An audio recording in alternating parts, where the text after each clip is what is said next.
Hello YouTube family, welcome to Sugan's home. இந்த veg கிரேவியை மட்டும் ஒரு தடவை செஞ்சிங்கன்னா கண்டிப்பாக வீட்டில் இருக்கிறவங்க திரும்ப திரும்ப செஞ்சு கொடுன்னு கேட்பாங்க. இது ரொம்ப ஹெல்த்தியான ரெசிபிங்க. சிக்கன் கிரேவியை விட மிஞ்சிய சுவையில் வெஜ்ஜு முளைக்கட்டிய பச்சைப்பயிர் கிரேவி. இது பச்சைப்பயிரை நல்லா கழுவி ஒரு 4 மணி நேரம் தண்ணியில் ஊற வச்சிடணும். தண்ணி நல்லா பச்சைப்பயிரை குடிச்சிரும். அதுக்கப்புறம் நல்ல ஒரு சுத்தமான காட்டன் துணியாக எடுத்து பச்சை பயிரை அதில் போட்டு மிச்ச தண்ணியும் அதுலேயே ஊற்றிடுங்க. நம்ம நல்லா கழுவிட்டு அதுக்கப்புறம் மூட்டை கட்டி வச்சா ரெண்டாவது கழுவ வேண்டியதில்லை. பாருங்கள், அதில் இருக்கிற சத்தான தண்ணியெல்லாம் பச்சை பயிறு குடிச்சு நல்லா முளை கட்டி வந்துடும். நல்லா டைட்டாக ஒரு மூட்டை மாதிரி கட்டி வச்சா போதுங்க. ஓவர் நைட் அப்படியே விட்டுருங்க. அடுத்த நாள் எடுத்து பார்த்தீங்கன்னா அவ்வளோ சூப்பராக முளை கட்டி வந்துடும். இந்த பச்சை பயிறு உடம்புக்கு அவ்வளோ நல்லதுங்க. குழந்தைங்கள்லேருந்து பெரியவங்க வரைக்கும் விரும்பி விரும்பி சாப்பிடுவாங்க. சும்மா பச்சை பயிராக செஞ்சு கொடுத்தா சாப்பிட மாட்டாங்க. ஆனால் கொஞ்சம் வெரைட்டியாக செஞ்சு கொடுத்தா கண்டிப்பாக வீட்டில் இருக்கிறவங்களாம் சாப்பிடுவாங்க. நம்ம இதை ஒரு ஹாட் பேக்கில் போட்டு வச்சுட்டு அடுத்த நாள் ஓப்பன் பண்ணி பாருங்கள், நல்லா முளை கட்டி வந்துடும். இந்த மாதிரி முளை கட்டின ரெசிபீஸ் எல்லாம் வெயிட் லாஸில் இருக்கிறவங்க சாப்பிட்டு பாருங்களேன், பளிச்சுன்னு உடம்பு இறங்கிடும். குழந்தைங்களுக்கு ஞாபக சக்தி இன்க்ரீஸ் பண்ணுறதுக்குலாம் இந்த முளை கட்டிய தானியங்கள்லாம் ரொம்ப ரொம்ப நல்லதுங்க. ஓவர் நைட் விட்டதுக்கே அவ்வளோ சூப்பராக முளை கட்டி வந்துருச்சு பாருங்க. இது ஒரு அரைவேக்காடாக சிக்கன் கிரேவியை மிஞ்சிய சுவையில் சூப்பராக பண்ணலாங்க. முளை கட்டின தானியங்களில் இந்த மாதிரி வெரைட்டிஸ் எல்லாம் செஞ்சு கொடுத்தீங்கன்னா கண்ணை மூடிட்டு சாப்பிடுவாங்க. குழந்தைங்கள்லேருந்து பெரியவங்க வரைக்கும் எல்லாருமே விரும்பி சாப்பிடுவாங்க. இது பச்சை பயிர் மட்டும் இல்லைங்க, கொள்ளு வேறு தானியங்களை உபயோகப்படுத்தி கூட இந்த ரெசிபியை ட்ரை பண்ணலாங்க. இந்த பச்சைப்பயிறு கிரேவியை ரைஸுக்கு, சப்பாத்திக்கு, தோசைக்குன்னு எதுக்கு வேணால் மேட்ச் பண்ணி சாப்பிடலாம். இதுக்கு நான் ஒரு பெரிய வெங்காயம் எடுத்து பொடுசாக கட் பண்ணுறேங்க. வெங்காயம் ரொம்ப ரொம்ப முக்கியம். வெங்காயம் தான் இதில் டேஸ்ட்டுக்கு ஹைலைட்டே.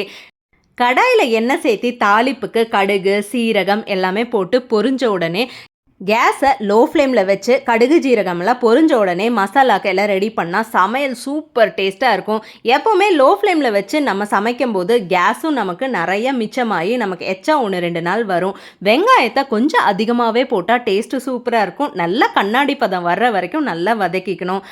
சன்னமாக கட் பண்ண தக்காளியும் வெங்காயம் வதங்கின உடனே தக்காளியை அது கூடவே சேர்த்திட்டு இஞ்சி பூண்டு பேஸ்ட்டு 1 ஸ்பூன் சேர்த்திக்கோங்க. நான் இஞ்சி பூண்டு பேஸ்ட் எல்லாம் ஆல்ரெடி ஸ்டோர் பண்ணி வச்சுருவேன். எனக்கு 1 வீக்குக்கு என்னென்ன தேவையோ அதெல்லாம் ஆல்ரெடி ப்ரீ பிளான்டாக பண்ணி வச்சா தான் என்னோடய ஒர்க்குக்கு எனக்கு கொஞ்சம் ஈஸியாக இருக்கும். இந்த மாதிரி கிரேவி ரெசிபிஸ் எல்லாம் பண்ணும்போது இந்த ஒரு பொருளை ஆட் பண்ணி பாருங்களேன், அவ்வளோ சூப்பர் டேஸ்ட்டாக இருக்கும். வெங்காயம் தக்காளி எல்லாம் வதங்கினதுக்கப்புறம் 1 ஸ்பூன் கடலை மாவு சேர்த்தி பாருங்கள். குழம்பு நல்ல கெட்டியாகவும் ஆகும், நல்ல டேஸ்டியாகவும் இருக்கும். ஆனால் நல்லா ஃப்ரை பண்ணிக்கணும். தயிரோட 1 ஸ்பூன் கரம் மசாலா, கொஞ்சோண்டு மிளகாய்த்தூள், நம்ம காரத்துக்கு ஏற்ற மாதிரி மல்லித்தூள் 1 ஸ்பூன், இது எல்லாத்தையுமே நல்லா கலக்கி கடாயில் கடலை மாவு பொரிஞ்சிருக்கும்ல அது கூடவே இதையும் சேர்த்திடணும். இப்படி நீங்கள் செஞ்சு பாருங்கள், ஹோட்டல் ஸ்டைல் கிரேவி மாதிரியே டேஸ்ட்டாக இருக்கும். எண்ணெயெல்லாம் பிரிஞ்சு அவ்வளோ சூப்பராக இருக்குங்க. நம்ம செய்கிற சமையல் ஹெல்த்தியாகவும் இருக்கணும், டேஸ்டியாகவும் இருக்கணும். இந்த மாதிரி ட்ரை பண்ணி பாருங்கள், கண்டிப்பாக சூப்பர் சக்ஸஸ் ரெசிபியாக இருக்கும். நல்லா பச்சை வாசனை போகிற வரைக்கும் வதக்கி விட்டுட்டு முளை கட்டின பச்சை பயிரை எடுத்து அப்படியே மிக்ஸ் பண்ணி விடணும். இதை கழுவ வேண்டியதில்லை, ஆல்ரெடி நம்ம ஊற வச்சோம் பார்த்தீங்களா, நல்லா கழுவி தான் ஊற வச்சுருக்கோம். கீழேருந்து மேலேருந்து கீழேருந்து நல்லா மிக்ஸ் பண்ணி விட்டுட்டு தேவையான அளவில் உப்பு சேர்த்திக்கோங்க. உடனே தண்ணி ஊற்றக்கூடாது, அதுவே கொஞ்சம் தண்ணி விடும்.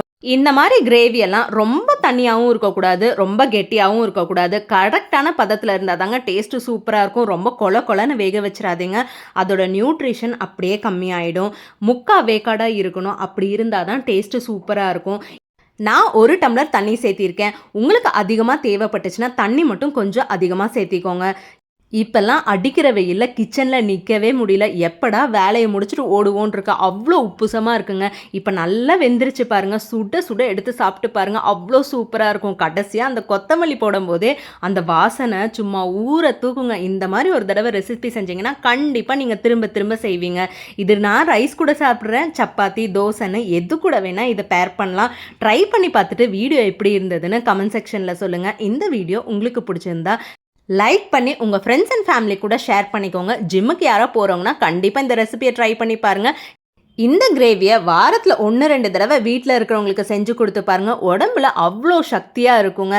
நம்மளும் எனர்ஜெட்டிக்காக இருப்போம். இந்த மாதிரி ரெசிபிஸ் எல்லாம் சேர்த்தும் போது வயிறும் ஃப்ரீயாக இருக்கும். ட்ரை பண்ணி பார்த்துட்டு ரெசிபி எப்படி இருந்ததுன்னு சொல்லுங்கள். தேங்க்ஸ் ஃபார் வாட்சிங்.